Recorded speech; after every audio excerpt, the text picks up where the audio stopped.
뉴스야 시작합니다. 정치부 김아림 기자 나와 있습니다. 첫 번째 물음표 볼까요? 네, 첫 번째 물음표는 열리는 유동규의 입 왜입니다.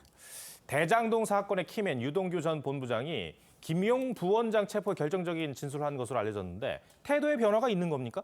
네, 태도의 변화는 공개 발언에서도 확인이 되는데요. 지난해 인터뷰 먼저 들어보겠습니다. 현금을 받으신 게 있다 이런 보도들이 있는데 그러면 그거를 언제, 네. 어디서, 네. 그다음에 누가 그랬는지 정확하게 밝혀주세요. 이재명 지사와는 개인적 친분은 없으신가요? 개인적 친분 같은 거를 엮으려고 하지 마세요. 네. 뭐냐면 같이 일하다 보면 친분이 생길 수도 있는 거예요. 그 이상 그 이하가 아니에요. 과거 이 대표와의 친분을 포함해 금품 수수 의혹을 부인했던 유동규는 1년 만에 구속기한 만료로 풀려난 뒤 제가 좀 미련해서 숨길까 생각했는데 사실 그대로 다 얘기하겠다라고 태도를 바꿨습니다. 이유가 뭡니까? 네, 크게 두 가지로 보이는데요. 이재명 대표의 꼬리 자르기로 해석될 수 있는 태도가 첫 번째라고 볼 수 있겠습니다.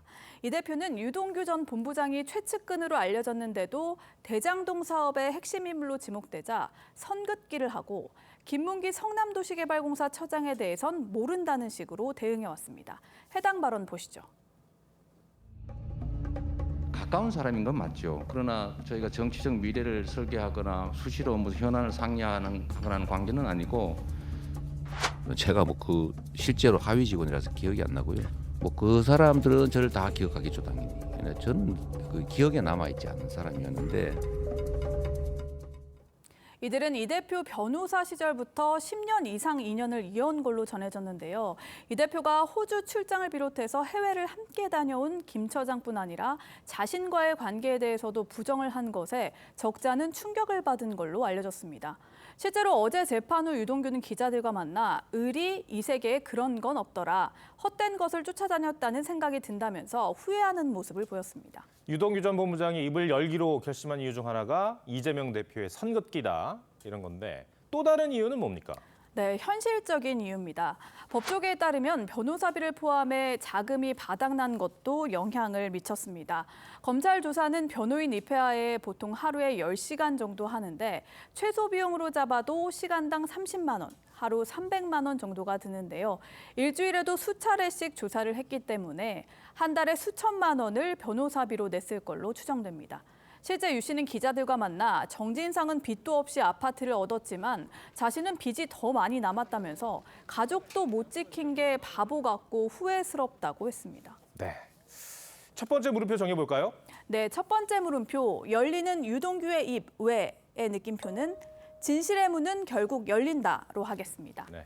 민주당은 유동규가 입을 연 건 검찰의 회유 때문이다. 형량을 거래한 거라고 주장하고 있는데요. 하지만 돈을 준 사람은 정치자금법이든 뇌물죄든 형량에 큰 차이가 없기 때문에 회유는 불가능하다는 게 검찰 입장이고요. 유 씨도 어제 회유 의혹을 전면 부인했습니다. 없는 죄를 만들기 위해 협박을 하고 형량 거래를 했든 위선을 지키기 위해 입을 다물고 있었든 그 진실은 검찰이 밝혀야겠죠. 검찰은 최근 남욱 변호사 등 화천대유 대주주들의 복수 진술을 확보한 걸로 알려졌는데 진실의 문은 곧 열리지 않을까 싶습니다. 네. 두 번째 물음표는 뭡니까? 네, 두 번째 물음표는 김정숙은 대통령급입니다. 김정숙 여사가 해외 순방에서 대통령급 대우를 받았다. 이런 뜻입니까? 네, 최근 논란이 됐던 김정숙 여사의 2018년 인도 순방 당시 전용기에 대통령 휘장을 건 사실이 재조명되고 있습니다.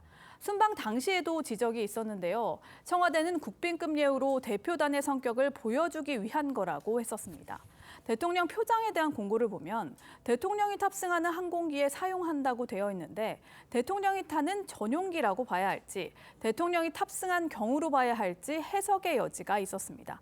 그런데 저희가 단독 입수한 국토부 답변을 보면 대통령 항공기 정의는 대통령이 탑승한 항공기를 뜻합니다. 그러니까 영부인이든 정부 대표단이든 전용기를 타더라도 대통령이 그 자리에 없으면 휘장을 달면 정부 훈령 위반이 됩니다. 이런 이유에서 앞서 이낙연 전 총리도 전용기를 타면서 휘장을 가렸고요.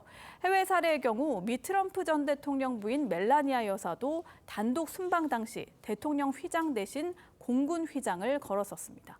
조사가 필요하다는 지적이 나옵니다. 영부인 혼자 탄 비행기에는 혹은 여러 항공기에는 휘장을 달 수 없는 것으로 명백하게 확인이 됐기 때문에 조금 더 면밀한 조사가 필요해 보입니다. 영부인이 전용기를 타는 근거 규정에 대해서도 알아봤죠? 네, 저희가 단독으로 입수한 문체부 답변서에 따르면요. 대통령 가족의 경호를 명시한 법이 전용기 사용 근거였습니다. 김 여사는 당시 10여 명의 경호 인력과 동행을 했는데요. 어디까지나 경호 규정이지 대통령 전용기 사용 근거가 명시된 법은 없습니다. 다만 20년 전에 유엔 아동특별총회 기조연설을 위해 단독 순방을 갔던 김대중 전 대통령 부인 이효 여사는 여든의 고령에도 민항기를 탔습니다. 결국은 전용기 때문에 수억 원의 예비비가 또 들어갔잖아요. 네, 그렇습니다. 제가 뒷얘기를 좀 취재를 해봤더니요. 예비비는 문체부 자체 예산 부족 때문이 아니라 국가재정법 위반 소지 때문에 편성한 거였습니다. 문체부 역사상 전용기를 이용한 전례가 없는 데다 허황후 착공식을 포함한 행사 목적에 전용기 비용 편성이 맞지 않는다고 판단한 겁니다. 결국 예비비 신청은 청와대 제안으로 하게 됐습니다. 네. 두 번째 물음표도 정해볼까요? 네, 두 번째 물음표, 김정숙은 대통령급의 느낌표는 영부인의 품격으로 하겠습니다. 영부인의 품격은 국격이라고도 하죠. 영부인 순방이 의미 있는 경우도 많은데요. 김윤옥, 권양숙 여사는 해외 한국인들을 격려했고 이호 여사는 봉사단체나 입양인들을 찾았습니다. 결국 품격은 순방이 겉으로 드러나는 형식이 아니라 국익을 극대화하는 방향으로 이루어졌는지에 달린 거라 봐야겠습니다. 알겠습니다. 김 기자, 오늘 설명 잘 들었습니다.